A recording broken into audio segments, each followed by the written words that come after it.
Hello, everyone, and welcome back to the Showing Up to Life podcast and YouTube channel. My name is Art Burns, and I am super excited to be here with you today. Not just regular excited, but super excited. I missed you. It's really hard with this latest schedule that I'm rocking here. The weekends, my weekends of Saturday and your weekend of Saturday and Sunday, which is actually my Thursday and Friday, really really busy. And so, I've got just a lot of appointments, and I've got these workshops that I teach, and it's just it's really really busy. So forgive me, please, but it's really hard for me to record these podcast episodes on Saturdays and Sundays, which makes it all the more exciting when I get here on Wednesday. Even though this week it's only been one day, right? Because I did record an episode on Monday for Valentine's Day. But I still miss you so much. So I'm really excited to be back here with you. So, by the way, I did get some messages from y'all about that Valentine's little video. I'm glad that it resonated with some of you. I'm glad that you enjoyed it, and I appreciate your feedback as always. Which reminds me, speaking of feedback, let me know how this picture looks, okay? Because on my computer screen, the funny thing is that I sit in this exact spot with this exact lighting, and I do a TikTok video using my phone, right? Which goes on TikTok and also on Instagram, and then on Facebook through Instagram. It's like three-way funnel there, I guess. But on my phone, it looks so nice. It's like, the image just looks real, like it's the color and the clarity. It looks great.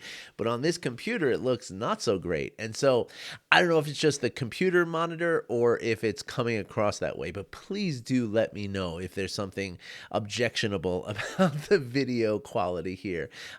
Please, okay? All right, cool.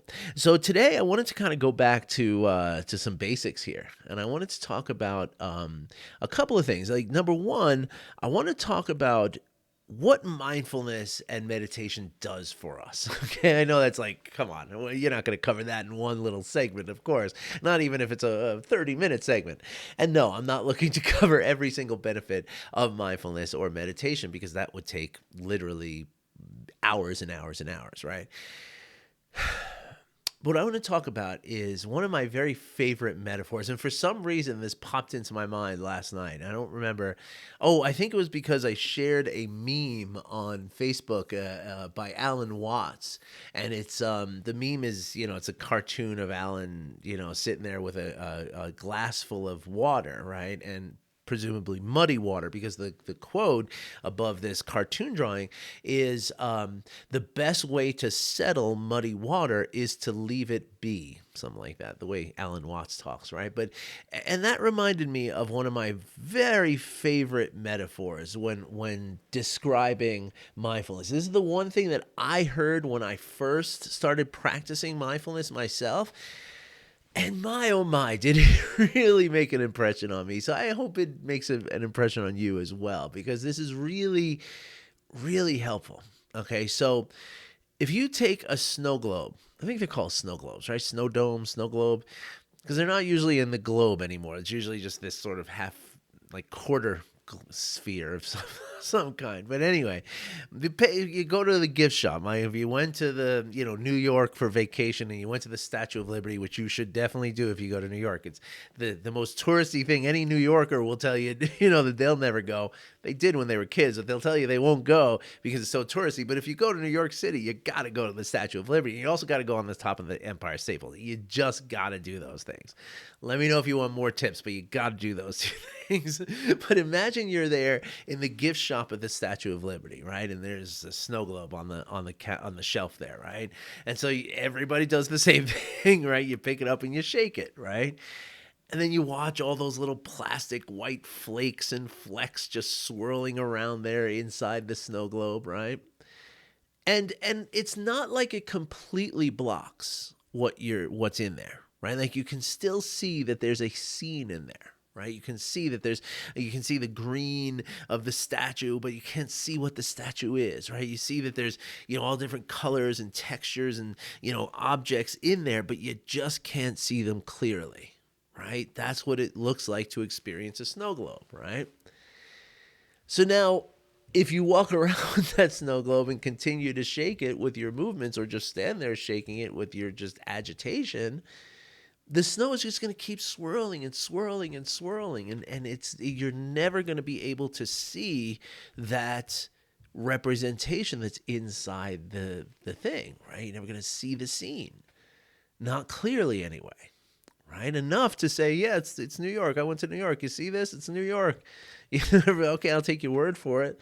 Oh yeah, I see the Statue of Liberty in there, but you can't see it clearly, right? And so it's only when you take that snow globe and you set it down somewhere, right, on a table or on a counter or back on the shelf in the gift shop, because you realize you're not paying $12 for a silly snow globe. I don't know that that's how much they cost, but I wouldn't be surprised.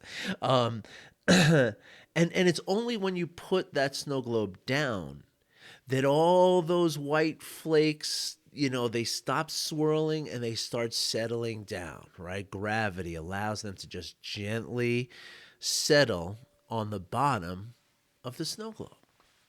And that's when the clarity and the vivid view of this scene inside emerges.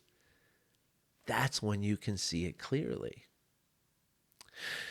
So when we're walking around all day and we're overthinking things and we're worrying about things that are coming up and we're replaying conversations in our mind, or we're rehearsing conversations yet to happen in our mind, and we're judging things, and we're wishing things were different from how they are, and we're wringing our hands at how frustrating things can be sometimes in life, and all of these things are true, right? But when we're doing that all day, that's the snow. Right? That's that swirling, white out kind of conditions. They're happening inside our mind. You can look at it as like a bunch of snow in your skull if you want. I mean, it's not really how it happens, but it's more virtual than that, right?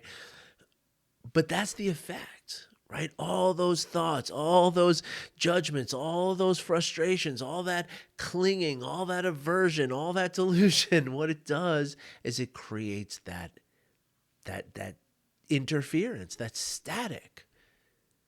And so it's when we allow ourselves, just like a snow globe or just like a bucket or a glass of muddy water, when we allow ourselves to just sit idly, just like the snow globe, just like the bucket of muddy water, we just put it down and let it sit there, right? Don't disturb it for a little while. When we do that, all of those thoughts, all of those judgments, all of that static, that swirling mass of really confusing stuff, it settles down. And in the absence of all that, what emerges is a more clear view of ourselves. Not just ourselves of like, hey, who am I? What am I all about? But like, what's going on in me right now?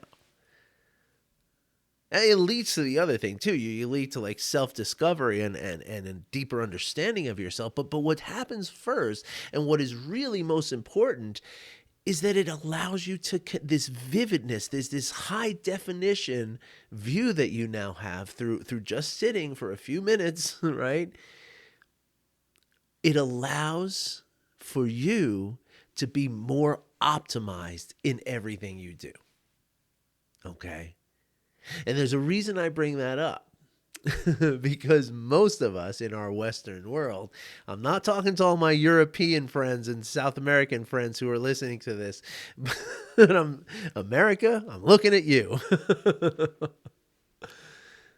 To sit idly, I mean, this ties into my personal trauma, so I can't speak for everyone out there, but I think it's safe to say that our culture and our society in America and in the West does not really lend itself to the acceptance of just sitting down idly and doing nothing. In fact, I would imagine that even if you don't have the trauma that I have, I mean, my father literally called me stupid for doing exactly that. But I'd imagine if you don't have my trauma, if we're just sitting there doing nothing, sometimes we might feel like, wow, this feels lazy. This feels wrong. this feels bad. And so it is with that thought in mind that I have a suggestion for you. Because the thing is that it really does matter. Like doing this practice really does make such a significant and deep impact on the way we're able to function, right? Because you got to remember, as I tell my clients all the time, I remind people all the time, like a broken record, everything happens right now. Everything, 100% of it happens right now.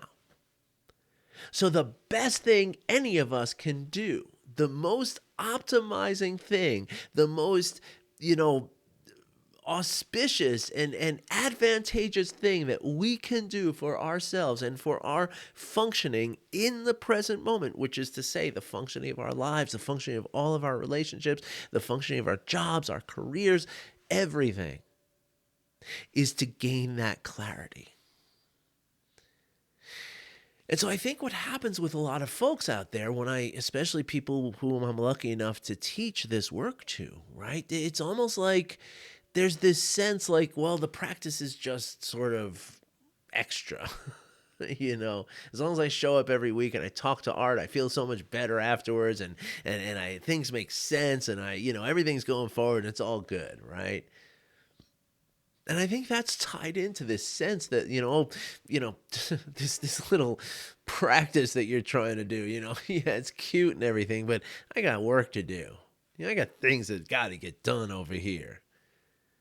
And I think that's kind of the mindset that comes in that really is the thing that blocks most people from actually doing the practice that can really, and again, really bring some big, big changes to your life. I mean, there's no denying the level of benefit that we get from this work. I mean, there's so much science out there now, it's just silly. I mean, 10 years ago when I was first getting into this, you had to kind of poke around to find some of the science, but now it's like, a simple Google search, you'll get 100 different examples, like boom, boom, boom, boom, boom.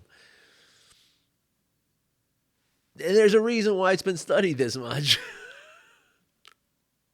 Because it really does work, because in this connecting into our experience, what we're also doing is we're reducing our stress, we're reducing our anxiety, we're reducing the things that make us feel depression. And our body is going to respond chemically and electrically. It really does happen. So here's something that might be helpful for you. Okay. Instead of looking at meditation as I think a lot of people do look at it, as some kind of like self-indulgent, sort of almost an opportunity for laziness or procrastination or something like that, right? That's where it kind of comes in, I think. So instead of looking at it as something that's self-indulgent, look at it as something that's a little difficult, but I gotta do it. Right? The same thing that drives you to, do anything that is beneficial to you, including eating and sleeping, right? Like how many times have you said like, oh gosh, I wish I didn't have to stop to eat right now because I'm so in the moment here, right? But you know that if you don't stop to eat, or maybe you didn't stop to eat and then an hour later you're feeling like you're going to faint, right? So we know we got to do it, right? Doesn't mean we all do it. We all drink the right amount of water. We all get the right amount of sleep. We all do the right amount of exercise. But we know that it's good for us, and we know we're supposed to do it for our health and our benefit, right? So think of meditation in that sort of family of things in your life, right? But think of it as something that is, it's the easiest one of all of those, right? It's easier to sit down for 5 minutes every day just doing nothing than it is to go to the gym, to revise your diet, to stay off of coffee, to quit smoking or whatever else. Those things are hard. Meditation is easy. And again, it's about, just by the way, it's about not looking for results either, right? Like knowing that the result's going to come and having the faith and the trust in it, sure, but don't go looking for anything, because if you're doing that, you're not going to find it. And then it's just going to get frustrating, and then you're going to stop doing it anyway, right? So really what it is about committing to, okay, I'm going to sit here for 5 minutes no matter what happens. I'm gonna sit here no matter what goes on in my mind, no matter what I hear, no matter what I smell, as long as it's not smoke or a fire alarm, I'm going to just sit here and just allow myself to see what happens. And if we approach it like that, that's the kind of curiosity that's going to help you in this work and in every area of your life. All right, folks, I'm going to pause here and I'm going to come back with another segment talking about how we can be flexible with our practice because there's a strong connection here. So give me a minute. I'll see you then. All right, everybody, welcome back to segment number 2. Of course, you folks on YouTube, you didn't have to do a thing. It just segment number 2 just started out of nowhere, just magically. You're welcome. But for all of you on the podcast, thank you for joining me for segment number 2. Glad to be back. Hope you enjoyed the break. So in the last segment, we talked about about what happens when we do meditation, right? Like, what's the point in a way, right? And of course, I only, as I said, I only covered one little sliver of the benefit of the overall sphere of meditation benefits, right? I mean, there's untold benefits that you can get from this work, and it'd be almost impossible for me to cover them all, but certainly not within a 15-minute segment. Even a 30-minute segment could not do it. But anyway, the benefit, the main benefit is, as I said in the last segment, it is about that clarity that we get. It's about really, feeling into what's happening on any given moment, at any given moment. And so a lot of times, and again, what I talked about in the last segment is how, the Western mind, really not too into just sitting around doing nothing. Like, this feels very, very uncomfortable for our Western mind, right? And so it's important to approach meditation practice as a practice, right? If we, anyway, I'm sorry, what I said in the last segment is that we can approach it as something that is almost like an aggressive, productive kind of thing, because that's what it is. You really are. It's not this, sort of lazy, self-indulgent, passive thing that you're doing. It really is an exercise that is building a specific skill, and a skill that will benefit you in virtually every area of your life, right? And so with all that kind of talk, it might start feeling like, okay, I got to get into this. I got to, make sure I do it every single day. And yes, it is important to, as you start to approach the practice and try to, cultivate a daily practice into your life, it is very important to look at it as a daily practice. And as a daily practice, as such, it's important to have some kind of structure that allows for that practice, right? And I'd like to help you out with a little bit of that. But the most helpful thing I'm going to be is probably the last thing you think I'm going to say. So first of all, in terms of creating a structure and sort of creating and holding the space for your practice, right? It helps to have the same time every day.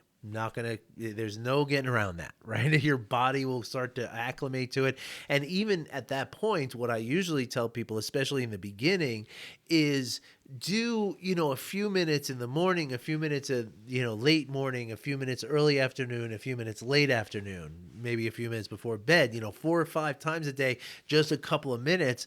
That's going to get your body even more acclimated to it, right?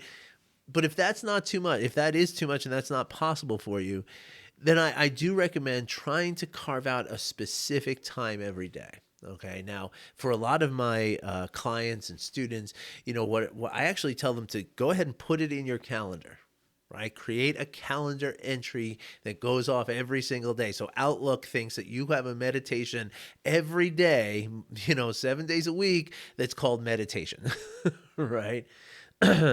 Outlook thinks you have an appointment every day called meditation. I don't know if I said that right. I got to make sure I get that dad joke in there. My kids would be cringing. And so it's very, very helpful to sort of, almost codify that in our lives, right? By making it a calendar entry, it's like, whoa, it's a real thing. Like, I can't just blow that off, right? And so, yes, this is all very, very helpful, but it's also very important and very helpful to recognize or to rather approach this with a level of adaptability, right? Like a level of forgiveness and a little bit of flexibility, right? Which is to say that you set the intention to do it every single day, and put it in your calendar that every day at 7 a.m. This is when I do my, or 7 p.m., whatever works for you. This is when I do my, even if it's 2 or 3 minutes, okay?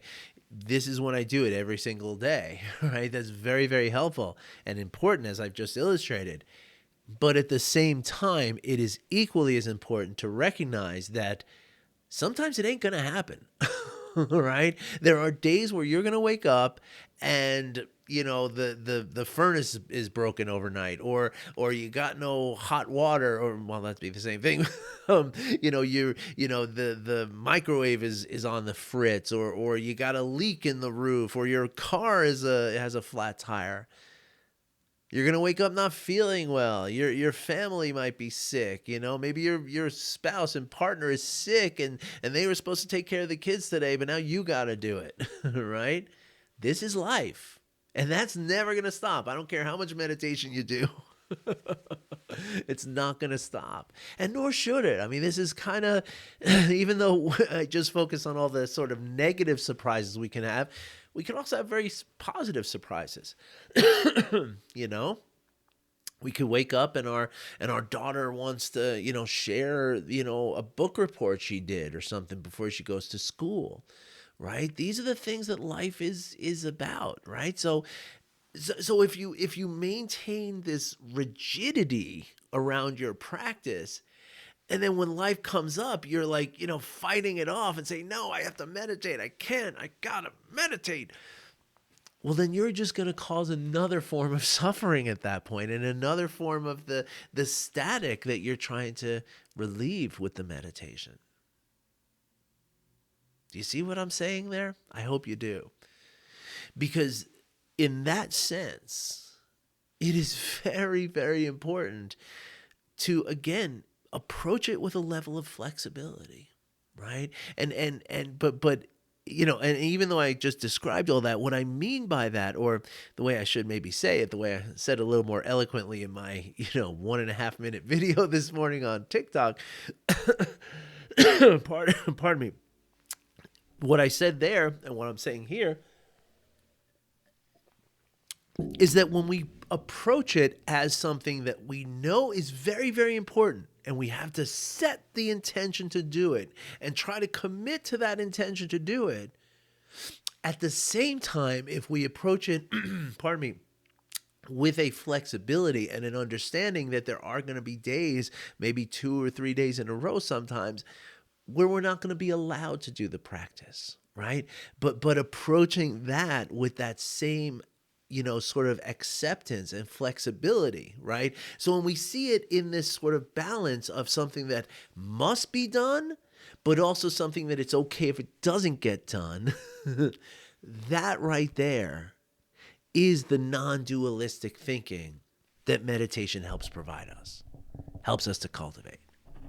Okay, that is the essence of non-judging awareness, right?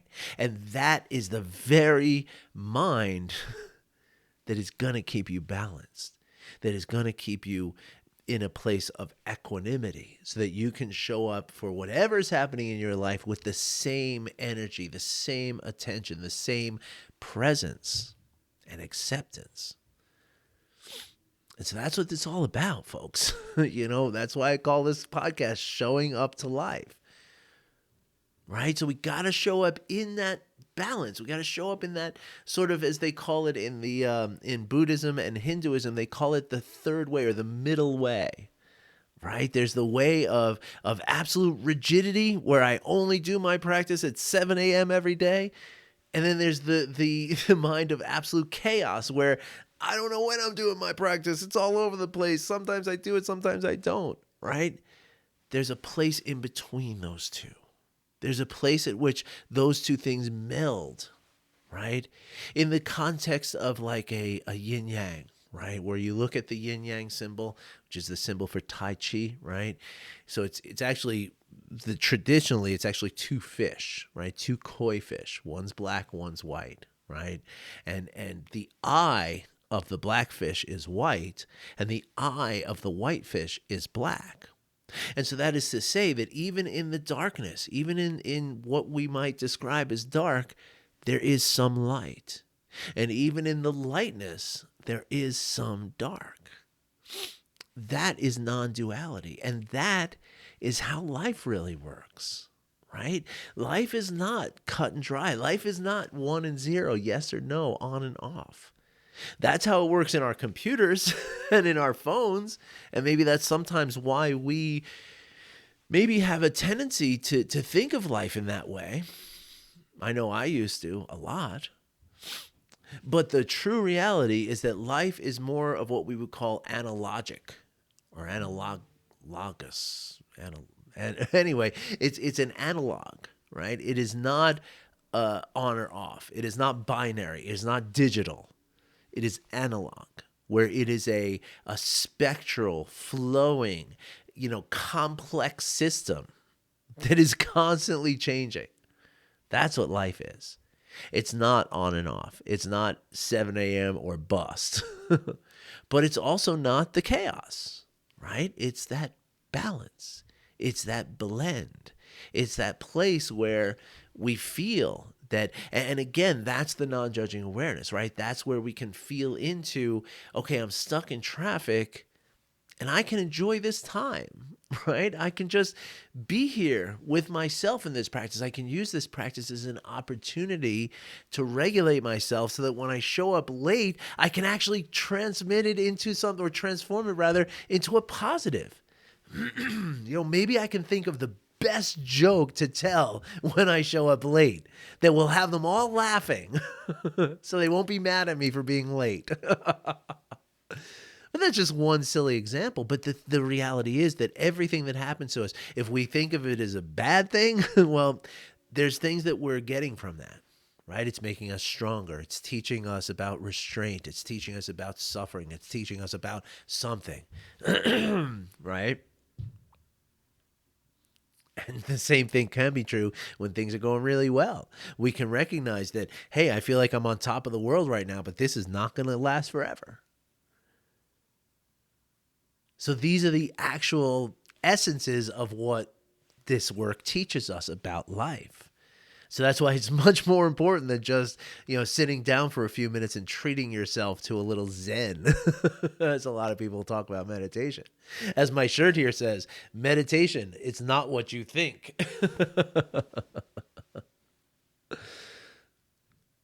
All right, folks. So I hope you enjoyed that. I hope it helps. If you'd like some tips on getting into meditation, please hit me up with an email. And if you'd like to join us for a meditation, tonight is Wednesday. And so I don't know what time you're looking at this, but at 7 p.m. Mountain Time, which is 9 on the East Coast, 6 on the West Coast, and 8 in the middle, we're going to be, I'll be hosting my weekly guided meditation with a little talk afterwards. So you are invited. It is free. We accept donations, but it is free. And so please, I would love to see you there. Okay. And if not, also this Saturday, I have a workshop, part of the Art Burns Coaching Winter Workshop Series. This is week number 5, I believe. Oh, no, this is week number 6, I think it is. I don't know. If it's 6, it's halfway done. Oh my gosh, look at that. But we're not looking at that. We're just noticing that this is the week that we're talking about forgiveness. And that's what you want to hear about. Trust me, folks. You want to hear what I have to say about forgiveness, because it might change everything you've ever thought about forgiveness, the way it did me. All right. So hope we can make it. Hope you can make it. Hope I can see you. And I wish you well. Take care, everybody.